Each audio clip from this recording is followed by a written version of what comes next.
Geraldine Bowden has long been interested in spiritual development. She was ordained as an interfaith minister in 1998, completed a postgraduate certification in spiritual development and facilitation in 2007, and has been a sometime student of esotericism for 9 years.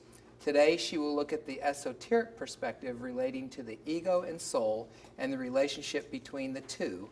And you're going to tell us about your professional experience, right? No, well, okay, Yes, thanks, yes, Barry. thank you. Yes, I forgot to say in that I've also been a diversity and inclusion consultant for 28 years with my own company, but I thought we were just writing about what was related to what we're talking about. So there we are. So I've only got 12 minutes. I've got some cards here because I go off track regularly. So I'm going to talk today about skill 5, predominantly about skill 5, which, as we all know, is about awareness of ego self and higher self. For the purposes of this presentation, I'm going to refer to soul as higher self. You, of course, put whatever word in you want, and I'm interchanging ego and personality to be the same thing. So I might use either ego or personality, okay? So as we know that the skill level 5 of skill 5 says in it, ego is in joyful service to spirit, which I see as being a lifetime's work. So in order to help us understand a little bit more about what that means, I'm not talking about the implementation of this skill, which is skill 13, 19, 20, 21. I'm just talking merely about our understanding of what these concepts are. So let's turn to the esoteric perspective and a little bit of background about the esoteric perspective. So in this perspective, the soul's purpose is to express its essence, to know itself in this dimension. So the soul we can imagine as a raindrop coming from a cloud, where the cloud is essence, and the raindrops are the individual souls coming from that essence.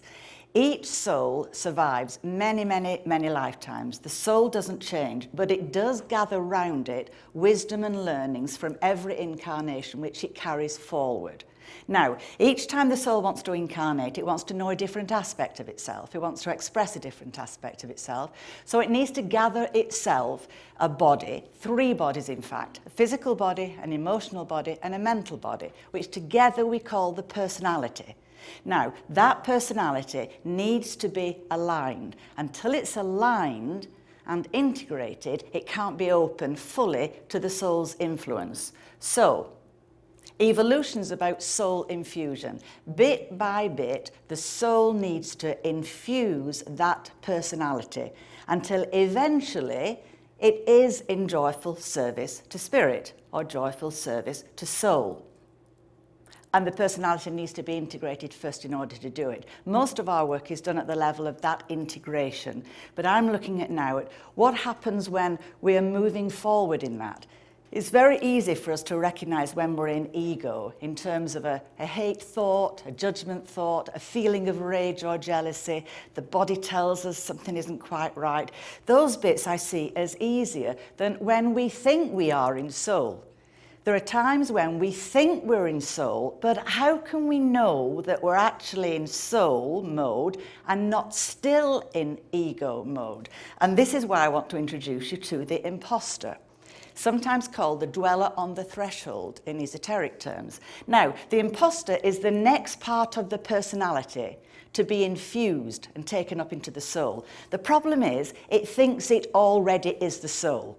So it fools us. It can fool us to thinking we're acting from soul when we're actually still acting from ego. Maybe that's what Pittman referred to when he was talking about the traps of the spiritual ego. So what are the differences? Let's look at some of the differences between them. I think there are 3 key areas.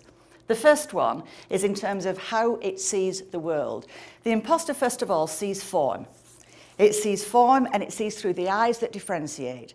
Eyes that differentiate and separate. The soul doesn't see that. The soul sees unity. The soul sees oneness. Why? Because it is part of the oneness. And it sees the oneness in everything in front of it. It's the ego that differentiates. The soul sees the unity underlying all diversity. My worry, concern about all the diversity consulting I've done is that we're still talking about difference. At some point, and yeah, we have to appreciate the differences, at some point we have to move to look at the unity beyond the diversity, which I don't see happening yet in organisations. So that's the first thing. how it sees the world. Secondly, it sees form first. It sees form first. So the ego, the imposter, will see love, but thinks love arises out of the form, out of the environment, out of a relationship, out of the person. The soul sees love first. Love is the eternal quality. The soul sees love, and then it sees how it is expressed in all form. It's a different view altogether. Thirdly, excuse me, I need some water. It's gone really dry. Thanks. Thirdly, the imposter works from the horizontal, not the vertical. So the imposter sees its relationship to the horizontal world and then seeks to align it with the divine. The soul, as we know, doesn't do that. The soul starts with the divine. It gets that alignment. There's the alignment. And now it sees it manifested in the outer world. As you can see, these are complete opposite ways of seeing things. And fourthly, how we see circumstance. The ego sees circumstance as opportunity. It sees circumstances as random. It looks how it can assess the variables in order to best act like the soul. The soul doesn't see that. The soul sees circumstances as revelation. The difference between opportunity and revelation. The soul sees circumstance as revealing its essence and what's meant to happen. Every moment symbolically reveals what the soul's intent and purpose is. So that's the first thing, how it sees the world. The second thing, how it validates itself. Now remember, the imposter, the ego, has only got this lifetime. It's got a one shot only, that's all. So the first thing it's got to see is the fruits of its labour, because it's gone after this lifetime. So the imposter has to see the results of its action. The soul doesn't do that. The soul is a sower. The ego is a reaper. The soul is going to go for many lifetimes. Can be sowing seeds in this lifetime that might not come to fruition for 5 lifetimes, for 17 lifetimes. No, that's not good to the ego. This particular ego is not going to be here. So the ego's got to see results. So its focus is on achievement and success and results in its own terms. Secondly, it makes plans. It makes plans before spiritual action. The soul doesn't make plans. The soul is the plan. And the soul is connected with the greater plan, and it's in service to the greater plan. It's the ego that needs to make plans because it's got to make plans that will result in seeing the fruits of its labour. Thirdly, the ego sees spiritual rank and status. How does it do this? Because it sees through the eyes of differentiation and it compares. It compares with another person to see how well it's doing. It's the one thing, we measure the spiral, we look at adult development. If we start to do that with our spiritual development, we maybe are going to hit problems. So all those of us, when we got our surveys back the very first time we did them, and we looked to see immediately how many 4s and 5s we got, and then we could feel a bit self-satisfied. And then we looked to see how many 0s we got. Then we could be dismayed at best and outraged at worst. And think there was something definitely wrong with the instrument. What are we doing there? We're looking, we need to see some success. Why? Because we want to be validated in our efforts. That's an ego perspective. And fourthly, how we see destiny. The ego sees destiny as being in one lifetime only. So it's looking at goal and purpose, but for this lifetime. It's almost like the difference between doing and being. If our purpose and our goal is about how we are being in the world, as in quadrant 4, what's our presence? What presence do we want to express in the world? That's going to last for many lifetimes because we're talking about our essence. But when we're ego, our goals are going to be more short-term. It's what's my legacy in this lifetime? If we're doing anything about in this lifetime, the esoteric perspective would say that's an ego perspective. The last part is how it fools us. It fools us because it knows how to act as if it's a soul. It acts as if. It's not a bad thing because it's almost there. It's the next bit, so it's good, it's doing well. Unfortunately, it fools us into thinking that it already is the soul. If we've got an idea and it doesn't work out and was full of obstacles, maybe it's come from the ego. If we're working from soul, things tend to flow. And we might even hear ourselves saying, I was clearly meant to be doing this. Oh my God, everything fell into place. If everything's fallen into place, you're probably doing okay. If it's not, then have a look at what you're trying to do, because it might be ego-led. And the final way is meditation. If we go into a meditation and we come out of meditation and say, oh, I had a wonderful insight out of my meditation. I got this insight and I'm going to do this. Well, you know, the soul's impulses are nebulous and vague. Why? Because it's sowing seeds. If we've got a concrete, definite thought and a plan, you see, when we're in that state of expanding consciousness, in order that we can be open to the soul's impulse, the imposter sees an opportunity. Sees an opportunity to get in there and implant a concrete thought, and then we come out of it and think it's from the soul. Be suspicious of concrete thoughts you get as a direct result of meditation.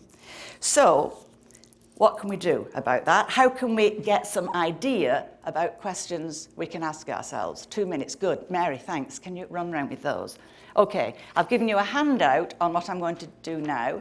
I've got a longer handout of about 4 pages on all the things I've just said that I'm very happy to email people. So let's quickly look at how to recognize your imposter.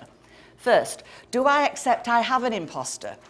Even though you might not recognize it yet, at least accept that you've got one. If you don't accept that you've got one, you've no chance of ever seeing it. Secondly, how spontaneous am I in serving? The soul serves spontaneously. The ego serves strategically, because the ego serves to satisfy itself. So look at how spontaneous you are.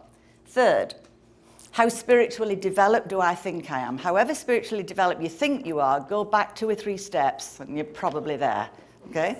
Because it's an ego activity, looking at how because the ego's concerned with status, of course. Fourthly, is spiritual action serving me? Do I need to be doing spiritual action in order to feel good about myself? If so, it's ego-driven, it's not soul-driven. 5, am I a sower or a reaper? We've already talked about that. 6, do I want my spirituality to be visible? Do we want to be seen for what we are doing spiritually? Every time I do these make me shudder, these questions. Do I want to be visible? Next question, do I see opportunity or revelation? How do we see circumstances? As random or as part of the greater plan? How concrete are my insights from meditation? We've mentioned that already. 9, do I see unity or do I see diversity? Which eyes do you look through? And 10, how do I see destiny? How the soul sees destiny is very different from how the ego sees destiny. So I see that for skill 5, level 5, the voice of my higher self is now the principal voice I hear. Ego is now in joyful service to spirit. I no longer feel a tug of war between these 2 parts of myself. If I spend the whole of this lifetime working to try and get to level 5 of skill 5, I would think that's a life well spent. Thank you very much.